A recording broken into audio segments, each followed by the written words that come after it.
have two talks, the first of which will be by Sam Lindley on embedding system F. Alright. Is the microphone working? Switch it on the top. Switch it on the top. Is that better? Yes. Yeah. Is that too loud? Nope. No, it's fine. Okay. Right, yeah, so I'm going to talk about embedding polymorphic domain-specific languages, particularly focusing on System F as a canonical example. Oops, that's not where I wanted to be. There we go. Okay. So, yeah, there's been lots of work on embedded domain-specific languages, but typically the embedded languages are typically simply typed. So I thought it'd be interesting to see what happens if we try extending these kind of embeddings to polymorphic languages. So I wanted to explore embedding system F in Haskell and in OCaml. And I'm going to make use of some recent language extensions such as kind polymorphism and first-class modules. Kind polymorphism in Haskell, which I use to actually embed not just system F, but also F omega. So, and the first-class modules in OCaml are necessary to represent higher kinds in OCaml. I had a couple of requirements that I wanted to satisfy in doing this work. So first of all, I wanted to try and represent the embedded language types using the host language types. So if I'm embedding polymorphism in Haskell, Haskell already has polymorphism. Can't we use Haskell's polymorphic types to represent the types directly? So that's, as opposed to, say, trying to encode the types using some finer-grained representation. Maybe it'll become clear what I mean when I show you how it works. Also, I want a representation that allows the terms to be, of my embedded language, to be easily analysed. So, I'm not going to give any examples in this talk, but the kind of thing I'm thinking you might want to use this in a compiler or something, where you have all kinds of ad hoc optimizations and so on that you're performing that aren't necessarily easily expressible as faults. So I didn't really want to look at a higher order abstract syntax representation, so I'm really instead giving a first order representation, at least initially. Okay. So this is fairly standard, I think. This is the way you can encode a De Broglie representation of syntactic lambda calculus in Haskell using a GADT. The idea is basically you just write down the typing rules. So, for instance, the variables there, they're indexed by an environment which lists the type of all the variables, and then the type of the variable you're looking at. And we have Z for the first one in the environment, and in which case the first thing in the environment matches up with your return type, or we have the successor, and it's just defined inductively in the obvious way. And then similarly you have the typing rules for the terms are written down for the expression type. And again, it's parameterized by a typing environment, gamma, which is just a list of types again, and the type of the term. So hopefully that's familiar to people. So the interesting thing is what happens if we want to extend this to support polymorphism. So start off, here's the rule for introducing polymorphism. We have a term n of type A in a typing context gamma, and the key thing is that this type variable alpha may appear free inside A. So we need some way of representing this. In Haskell we don't have free type variables, so we have to do something slightly different. So what we do is this. In this first part here, this represents n, this term n. We abstract over the type variable, but notice that the for all is outside of the whole expression. And also we introduce this existentially quantified variable k, which is actually a type constructor. So that's basically representing the type A. It takes an argument which you can think of as being the alpha. So we're just encoding the substitution for that alpha. And then what we get back is a polymorphic type. So here you see the quantifier is now inside the type index on the expression, rather than being on the outside of the whole thing. Okay, so we can try that. In practice, you can do this if you switch on predicativity in GHC, but it doesn't play very nicely with type inference. So it's easier to use if you box this polymorphism in some new type, which is what I've done here. So define this type poly that takes a type constructor and it represents a type for all A and K of A. And then having done that, we put poly K as our the return type of the expression. Okay. And then we can do the same kind of thing for eliminating the polymorphism. It kind of writes itself once you've worked out how to introduce it. We take a polymorphic term and then we instantiate it with some type variable. Okay, so this looks like it might work, but there's a problem. So the basic problem is that type constructors, so the K that this existential K, is not really a first-class thing. It's not really a lambda. Every time you introduce one of these things, the way you have to do it is you have to define a new type. And if you look at the constructor forms for the X data type, you see that there's no way of actually constructing an expression of type K of A. I mean, well, we might look at T of app, that could produce a K of A, but only if you've got a poly of K. How do you get a poly of K?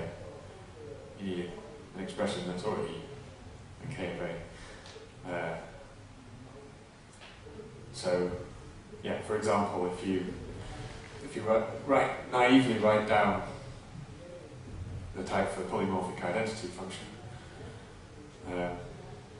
then it doesn't type check because it will infer that this function here has type A to A for some A, not K of A.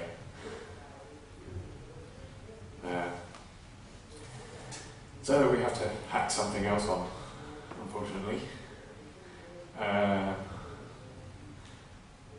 And the way I did this gives you at least some kind of discipline.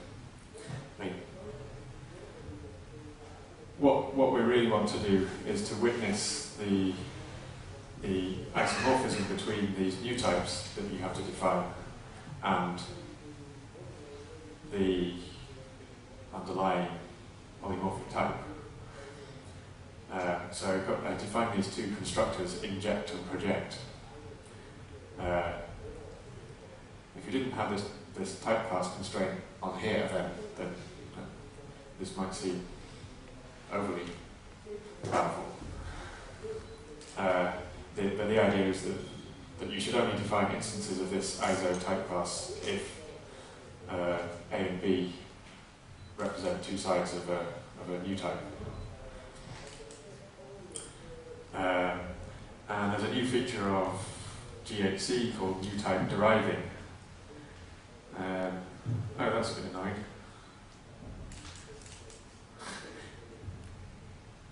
I think I've missed out the. Oh no, sorry. It will come up when I give an example. There's a new feature of GHC called new type deriving, which will automatically bridge the gap across the constructor, because when you define a new type, it has no runtime representation, so it should be okay to go for, let's say I have something of type for all alpha to alpha. I have to define a new type for that, and I want to treat that exactly the same as the type for all alpha to alpha. I'll show you an example of that on the next slide.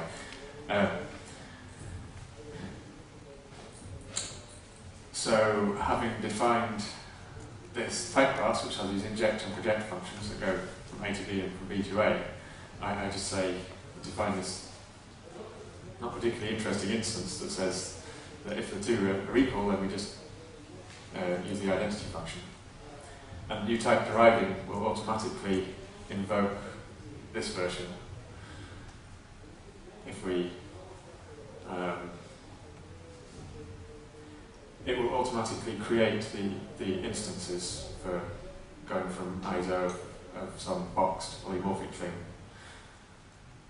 back again. So I'll give an example which will make it clear. So if we have the type constructor for all alpha to alpha, we define a type constructor A to A, which does the obvious thing, and this incantation here will define this isomorphism for me. And then having done that, we can now actually write some polymorphic terms. So the polymorphic identity is just as before, except we write this injection in here as specifying the constructor you have to use. So this isn't quite the way you would normally write system F, in that we're not, rather than specifying the type variable we're abstracting over, we pass in a type constructor which tells you the shape of the polymorphic type you're producing. And furthermore, when we come to apply the thing, we also have to pass the type constructor in again when we project. So yeah, just going back here, these ing and proj functions are they just help with type inference. So that they take this dummy argument, which is the constructor, which I'm passing in here and here. Okay, so having done this, we can embed polymorphism. In another example I'll show, it gets a little bit more annoying if you have nested quantifiers. We have to actually define, say for the K combinator, we have to define two new types for each of the quantifiers, but it still works. And yeah, you derive isomorphisms for each of them.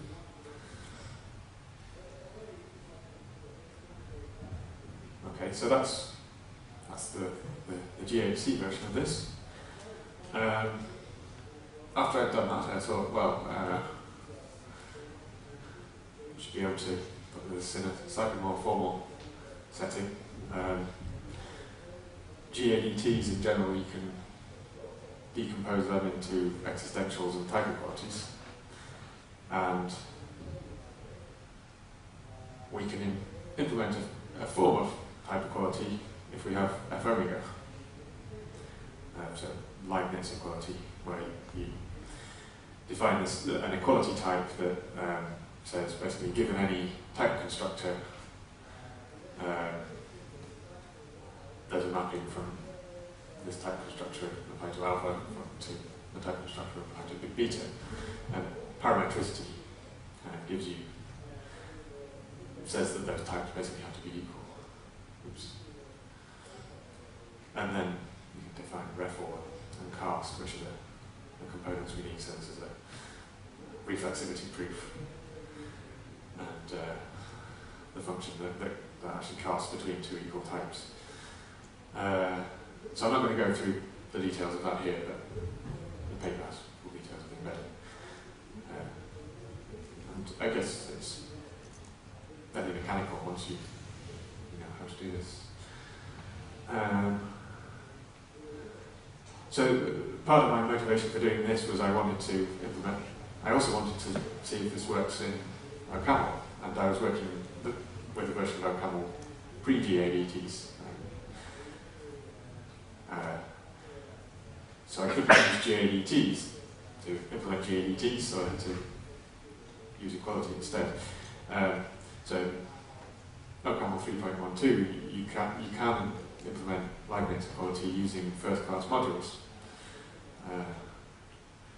And then the latest version of OCaml does actually support GADTs, which is helpful. But actually it turns out we still can't use the same implementation as the Haskell one because we can't do the existential quantification over type constructors. So the Ks you saw. We still need first-class modules to do that. So here's the same thing I started off with, the simply typed GADT new version of OCaml. And that bit works fine. Again, it's exactly the same thing, just different syntax. Now, yeah, and what we would like to write is something like this, just again changing the syntax. Assuming that you have some way of writing polymorphism here. This would be for this expression type.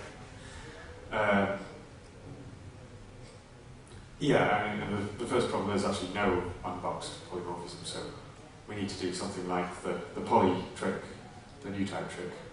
But that's easy to do using either objects or records in OCaml. And then the main problem is the existential quantification over the K here, which is a type constructor, not a type. So this is roughly how the implementation goes. We can still use a GADT, and the cases for the simple types are just as before. But for lambda and application, we're going to use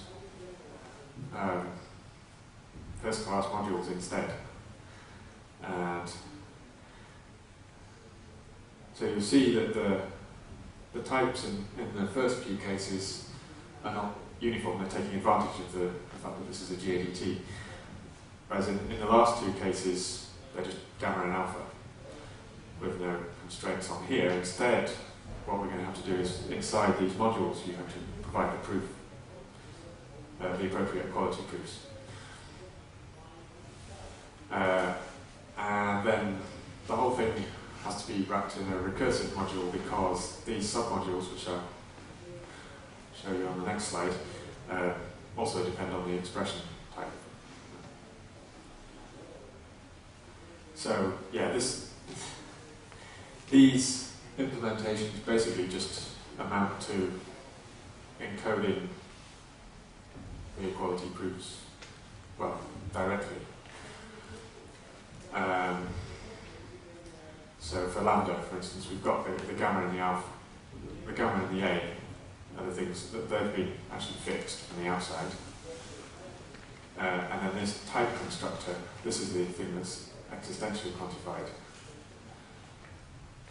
And then P is an equality proof that says that the A that we're returning must have this polymorphic type. And then E is the body. And these angle brackets are denoting objects in OCaml. So that's just for boxing the polymorphism. And then the application is similar, except we also existentially quantify over the type that you're instantiating at. The same kind of idea. Then the next step, given having defined these things to actually make them usable, we don't want to, if you're going to write a term, you don't want to have to actually define a huge module with all these things every time you use it. So these define kind of mild wrappers around that functionality. You don't really need to worry about exactly what the implementation of that is. This is the main point I want to make, is that having done that, we can now write the same examples we did before. Kind of ugly, writing inline first-class modules, but it works. And you actually there's a slight advantage over the GHC, which is that the type constructors are a bit more first class. You don't have to box and unbox them. Every time you don't have to find a new type. So there's not all this isomorphism junk around.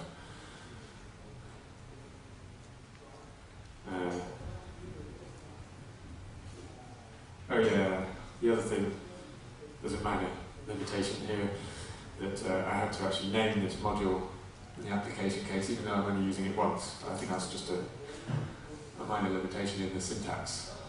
I'd quite like to be able to inline this. Just stick it there. And I can also do the K combinator again. And again, it looks rather ugly. But I can define local module definitions. So it's quite nice.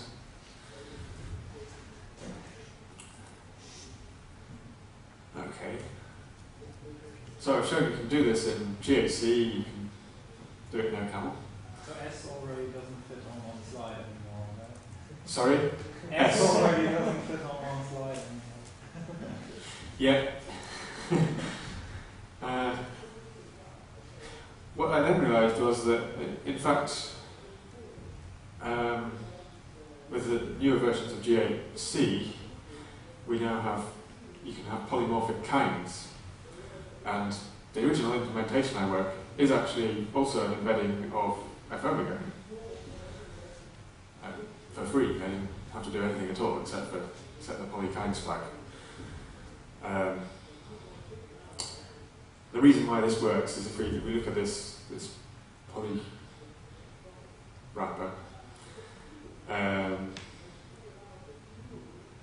it's actually equivalent to if I don't put a kind annotation on the K there, then it infers a polymorphic kind for it. So the K is actually polymorphic in its first argument. And GHC reports this using this mysterious type, which is basically, well, if you ignore the star, then that's the basic type, and the star says, oh, there's some hidden polymorphic kind somewhere. It'd be nice if it told you where.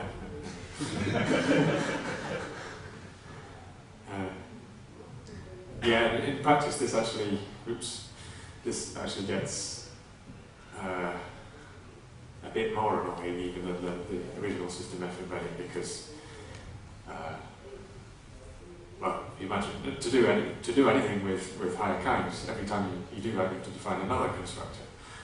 And you end up wanting to do, you have to do quite a lot of unboxing and boxing by hand. That's a bit annoying.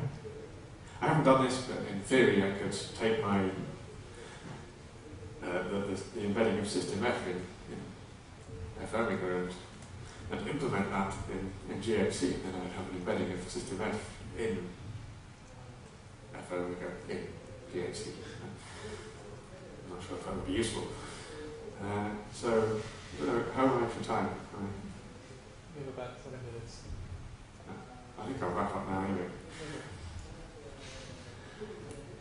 Okay. No, actually, just make a remark that GHC 7.6 prints a much better type signature than polygon. Doesn't it? Yes. What does it say?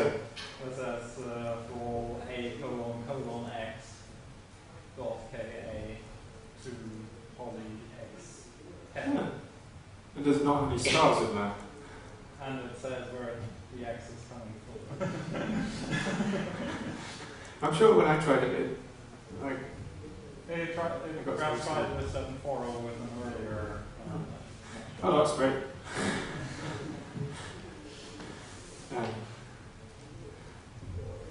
So yeah, so show that you can embed system F into GHC, F omega, and OCaml, and when I say that the host types represent the embedded types, and not the other alternative you might do is to try and have a sort of De Bruyne encoding of big lambdas or something like that. I didn't want to do that. Yeah, and we can embed F omega in GHC. The main obstacle with Haskell, I guess, that makes this annoying to use is the type constructors. And then the main obstacle with the OCaml version is first-class modules are that they're pretty powerful, but they're not that much fun to use. And it's pretty heavy syntax for this kind of thing. The other thing that I haven't really talked about here that's covered in the paper is, in fact, I think the next talk is probably going to cover something related to this, is unembedded. So, I had a paper a few years ago with Bob Abke and Jeremy Yellen at the Haskell Symposium, where we showed how to go backwards and forwards between a higher order abstract syntax and a first order representation like this. And yeah, that work extends to support polymorphism. So we could actually, the goal there is the programmer probably wants to write in a reasonably high level representation like HOAS, take advantage of the host language's binders. And then you can do on embedding to convert to the first order representation, which is more convenient for intentional analyses. Yeah, so I think I'll stop. Those questions.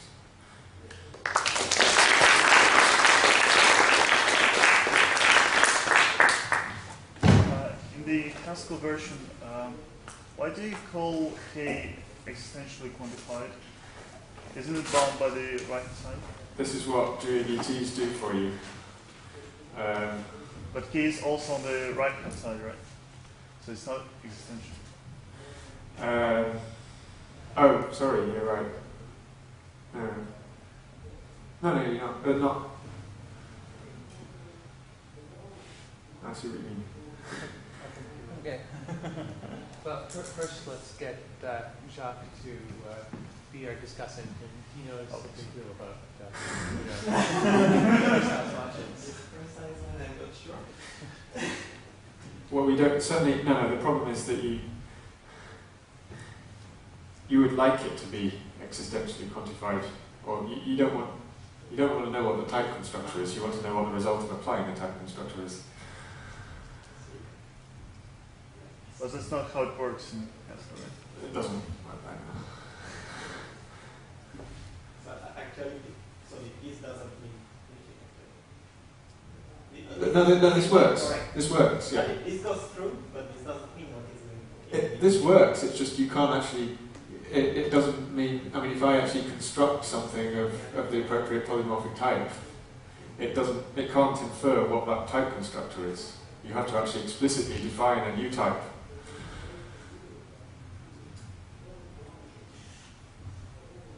So, so about this paper, so I found it very exciting. That, so the main point of all this story, of course, it's about embedding. So it's just not just encoding language. So of course we know that, like both in Haskell and we can encode system. But if you want to embed, you've seen that it's much more difficult. So here it is very much principle, but this doesn't mean that you don't need some tricks, and there are lots here. So of course there is an origin that you can go. This is so embedded DSLs. Maybe we feel like we have some lost the goal during the talk. So the real question, I suppose, is so. We have all these tricks, we end up linked at all to the embedding. Well, even not only system but even F omega, so that's wonderful. Now, if we want to use it in an embedding DSL, how are we going to use it? So, Well, so look, the unembedding stuff gives you part of the story there. At least you could use, rather than using this De Broglie representation, you could use a host representation. But still, yeah, it's not clear that in its current form it's very usable, because every time you have some polymorphism, you're going to have to sort of define a new type or a new first-class module or something. well, I suppose you could have some syntactic sugar. Maybe. Yeah, I've not actually tried to apply this to any real useful examples, but Yeah, that would be worth doing. It's also not clear how often you actually need this power. Quite often, if you have a simply typed embedding, you use the polymorphism of the host language, and that at least allows you to generate lots of different versions of your simply typed code, which might be enough. You mean so you get MS-type polymorphism. So you mean that you don't need a system at that often. You might not. We don't really know that from experience. But there are situations where you want this being over. We have a question. Go ahead. Okay.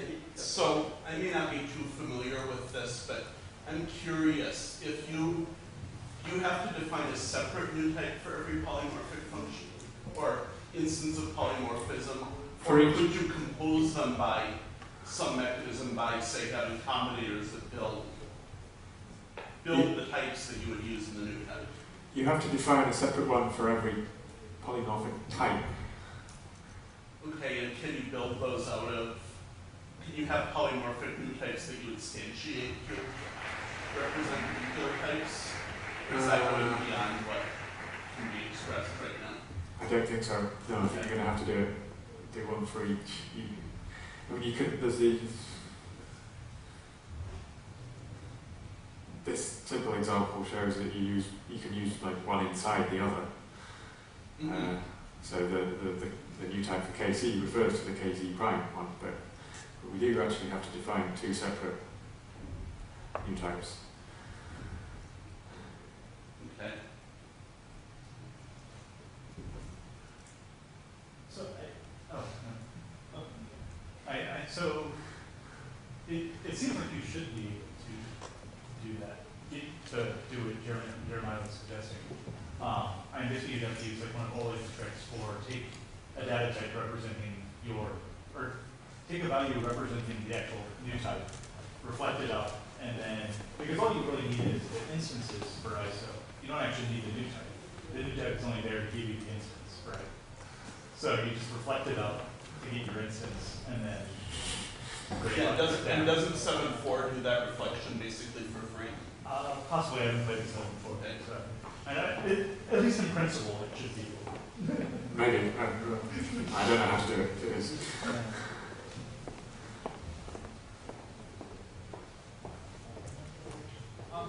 So you say that part of the problem in Haskell is that the type constructors aren't first class. But it looks to me like it's not really a type constructor issue. So the one spot you want K to become KA to become AROA. Right, so type constructor in AROA is arrow, but then it has two parameters, A and A, and I mean, I'm not sure how you want. What I want is a type level lambda. I would, just as you have it in F omega, it's all. Right. There's no problem with this. Right, I guess my question is, how does that, so I'm much more familiar with Haskell than I am with ML. So how does it work in ML so that you don't need to sort of, like, I don't see. Well, it's a bit, yeah, oh right. I mean, I guess, could you, the encoding that you couldn't do in Haskell. So when I define this type constructor here, well,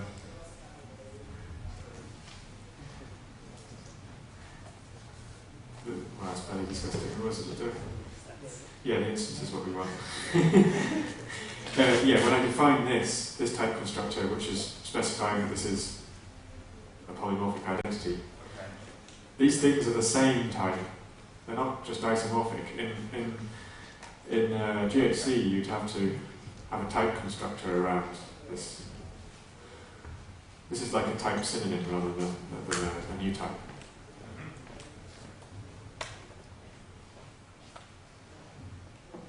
And then we'll pattern match against one of these type synonyms.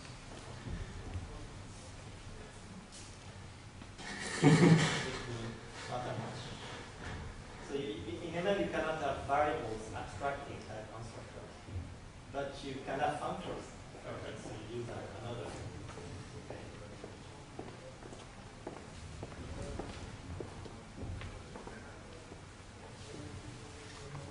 So you said that you want to do intentional analysis, and I'm wondering what kind of transformation can you really write on this? So can you change the types? I mean, you have these types, you have a kind of higher order abstract syntax encoding for types, and in my experience that can be really annoying. So if I want to write this well-typed CPS transformation, will I be able to express the type level effect of it? Or did you try anything like this at all? Or I haven't tried any examples, but no, I mean, tried examples when we did this previous work, and don't remember running into any particular problems. You run into problems if you try to define it, or it can be more awkward trying to define transformations on the higher order representation, because you can't do case analysis. but your types are higher order represented, aren't they? The types. The type variables. Yeah, I see what you mean, right. You're asking if you want to do an analysis on the types. Yeah. I don't know whether I can avoid doing it. I'm not sure. I mean, I need to handle the constructors for type application and type abstraction. Yeah, so I will get in contact with polymorphism. Yeah, I don't know. I guess if you're doing a lot of analysis on the types, then maybe you want a different representation that represents them more explicitly. But I think if you're doing some kind of translation where you're mainly changing the terms and you just want the types to stay the same, then this should be okay. But the real answer is someone should try it and see.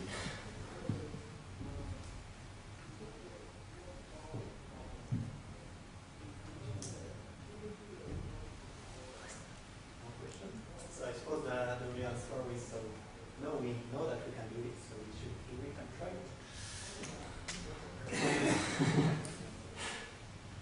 Thank you.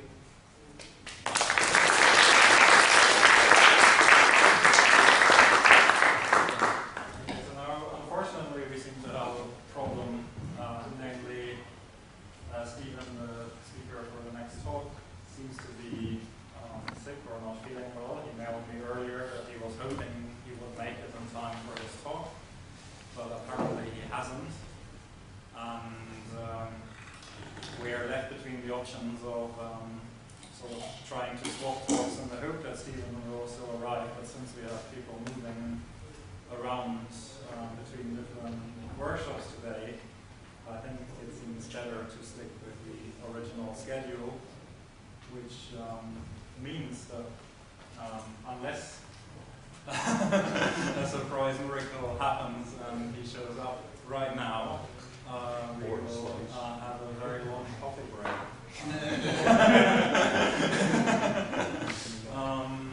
I'm very sorry about this.